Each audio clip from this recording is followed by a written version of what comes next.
exhibition, I don't know what you were from the three. It wasn't very good, and then you're 57%.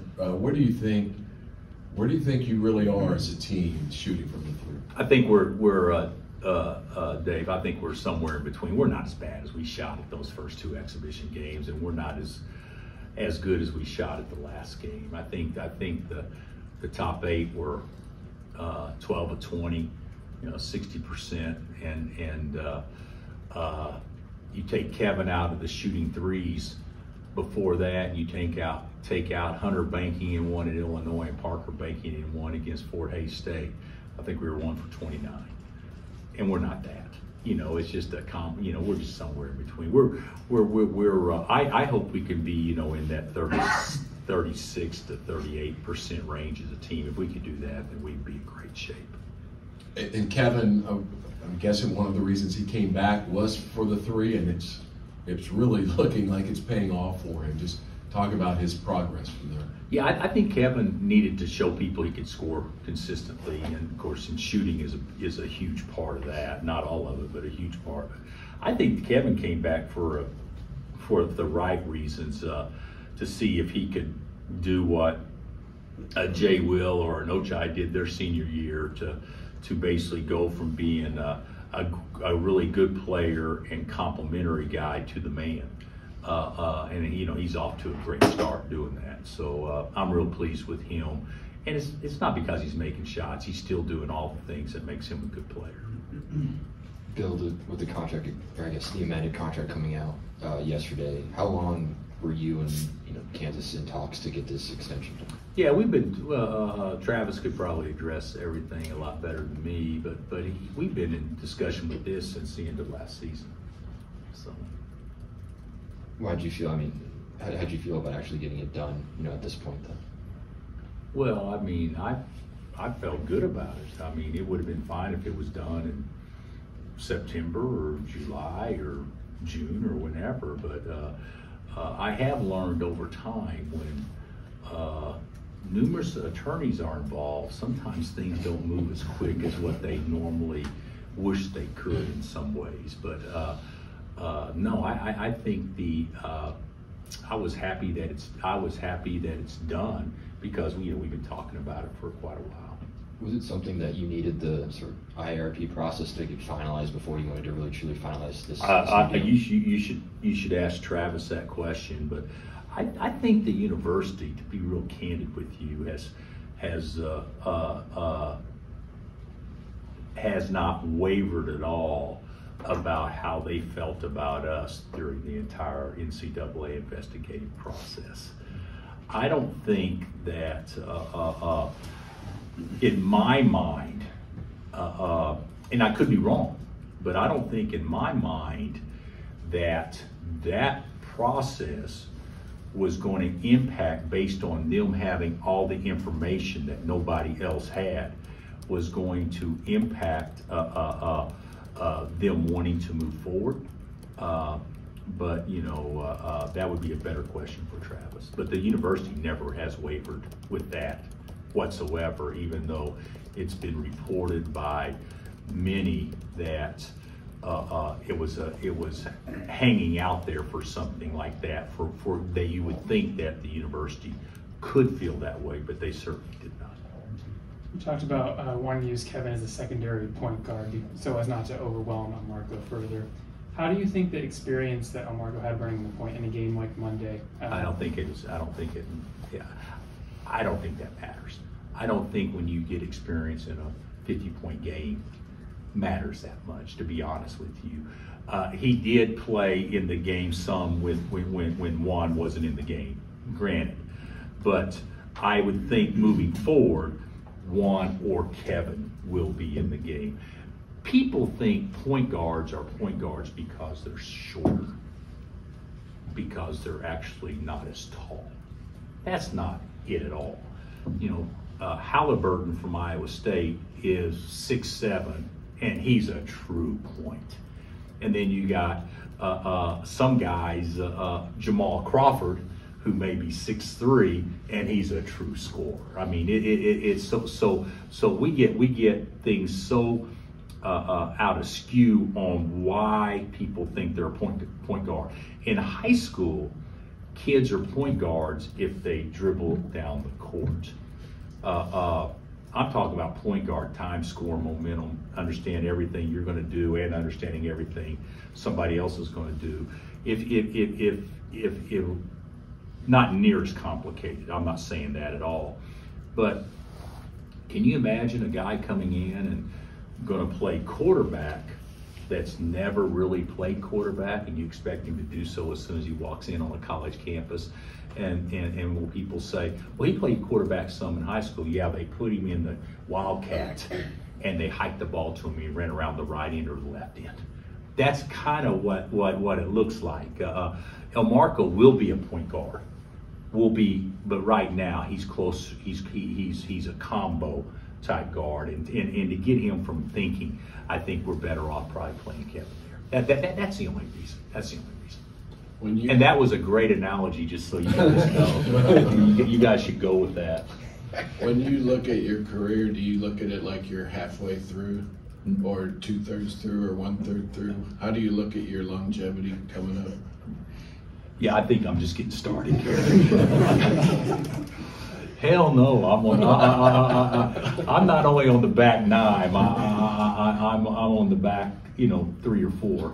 So, but that's okay. If I've been a head coach now for, is this 31? 31 years, head coach for 31 years. And that's 31 years, and of the 31 years, 23 of them have been in the fast lane. Okay, I don't even count Tulsa as a fast lane or Roberts, but Illinois and Kansas, that's the fast lane. I mean, you're competing against the big boys daily. So could I do it another 23 years? No, nor would I want to. But could I do it for several more? Absolutely. But I don't have a time frame on when the end is. But I'd say closer to 2/3 than 1/3. So, and I outscored Tad Boyle in the game going way back when. What about those that are speculating about Krzyzewski's record? If you stayed a certain amount of time, you could maybe be the. Yeah, who is speculating that?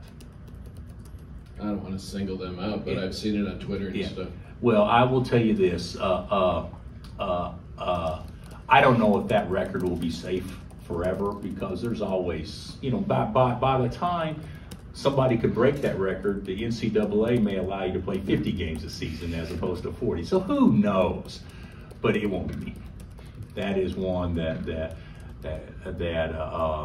now I would hope that we could win enough that somebody could speculate, but I'm giving you my word right now. That will not be me, nor will it get close to being me. What is the health of the team entering Game 2, and what do you want out of Game 2? Well, we want hopefully similar results as Game 1. New coach, all new faces, new start, fresh. We don't know that much about. We've got a game on tape that we have, and we've studied that. But I'd like to see same energy. I don't know how you guys felt. I thought the biggest difference in the games, the exhibition games in the other night, wasn't as much that we played better. It was that the energy and enthusiasm level was so much better. And when that's the case, I think that you obviously perform better. And so I just like to see some more of the same, and get as much momentum as we can get going into what will be a pretty treacherous row of opponents. Got a little taste when you return to the sideline Puerto Rico exhibitions, but are you doing anything different coaching-wise, given the health scare last spring? I mean, are you having a different approach out there now that these are games that count for real? I would say in the games that I've been in, no. But I didn't feel like Illinois was a real game. Right. I didn't feel like Fort Hays State was a real game. I actually felt like the other night was a real game against North Carolina Central. So my enthusiastic level was also amped up compared to what it was the other games, just like our players were. Sure. But doing anything different, I don't think I'm doing much different. I don't think I would in the games anyway. I think I would more in practice. But I don't sense a big difference. It's not on your mind then? No, nothing's on my mind like that. Mm-hmm. What's the matchup Friday night? What do they bring? Strengths, weaknesses? How do they match up with you guys specifically? You know, that was a good win they had the other night at Bryant. You know, people may not look at that, but anytime you win on the road, it's a good win against a Division I school, especially at their level when they're rebuilding and everything. But I see a team that'll play some zone, you know, maybe some 1-3-1, do some things different that we haven't probably seen that much, even in practice. But the biggest thing is I'm concerned about what they do, but I'm a lot more concerned about what we do. We just need to continue to get better, you know, just gradually get better. And I would say that whether we're playing Kentucky or Manhattan, it doesn't make any difference. We just got to keep getting better every day. Coach, next Tuesday, you and Calipari are going to be on opposite ends. When you were both assistants at KU in the 80s, did you ever have conversations about all the money that you guys would make as head coaches? Well, first of all, the answer is no. And our paths never crossed. We were like 2 weeks apart. So they never crossed. But when I was here, I made $4,400 a year, and I'm sure he was well in excess of that when he was here. But no, I've never had a talk about that, to be honest with you, Coach. And you know, the thing about it is, I'm happy for anybody when they do well. I'm not jealous about that at all. When they do well, and certainly John has done very well over the course of his career. So I'm happy. I'm happy for him and happy about that. But I will tell you this: both he and me, or whoever it is, you know, having your team play close to their ceiling is far more important towards happiness in our world than what other people may think it is. Bill, we saw in the women's side of the game, number 1 take on number 20 and lose by a little bit, and you guys were playing North Carolina Central, who were not ranked. In years past, you start off that Champions Classic where you just jump into it with Kentucky. This time you have 2 games beforehand. Do you prefer to kind of jumping into it, kind of like as a start of college basketball, or do you like the way it's been going the last couple of years? I think for our sport, it's better to jump into it. For us, I think it's better to play 2 games first. I think that the chances of you actually performing at a level that would bring positive recognition and things to the sport to get people excited about it for a year, there's a better chance to have better play if in fact, you know, you've got a couple of games under your belt. But to get people amped up and excited about the season and advertising Champions Classic as the opening tip-off and then to have the games run all day, I think it's pretty good. But I don't know exactly what it was. I thought it was always on Election Day. It used to be. And that's also not sending a great message there too. So you know, there's reasons why it's moved. And I think the NCAA may have passed a temporary rule for Civic Duty Day. Yeah, civic duty, no competition. No competition, but I think they backed off of that. But that was actually an NCAA agenda item to get away from what we were doing, because we didn't want to take away from what actually is, you know, real world events too. So I think for me personally, I'd rather have 2 games. I'd rather be able to see how they may run some action, so that way we don't look like we never guarded anything when we get out there, and we still may look that way. But I would rather do it the way it is right now. And I know you said you're on the back 3 to 4, if you will, to use that golf reference, but still, when you hear a lifetime contract, that's got to mean something to you that you're entrusted to for the duration of however long you want to coach. You're here. Well, you know, the chancellor and I did that, you know, before Travis got here, And basically, this just kind of changed the terms within that. But no, I'm excited. Yeah, I'm excited about that. Make no mistake, they can still get rid of me. You know, that's part of the way. That's why contracts are written, where there's if this happens or that happens and this happens and these are consequences. I get that, but that's the way it should be. You know, in every walk of life. So I'm excited that I will finish my career here. Yeah. Is Furphy making great strides? I think Johnny's doing well. I don't think he's 100% healthy though. You know, he's obviously got to get stronger. You know, he's a high school senior and that left early but I think he's doing really well. He reminds me so much of Speed in a lot of ways. But I thought he did pretty well the other night. Did you like your starting lineup, and have you decided what to do with the 5th spot? Game 2? Well, we got off to a good start, so I would say I like the starting lineup.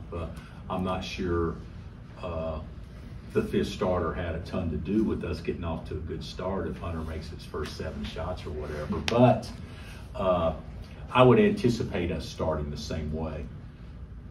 What about McDowell and the walk-ons you said on your show a couple of Yeah, I don't think we'll have, we won't have Pat or Wilder, I don't think, available to us. But Jamari should be available to us. Are you thinking of adding more walk-ons with, you know, injury? No. Anything else? Anything else? We already got 7.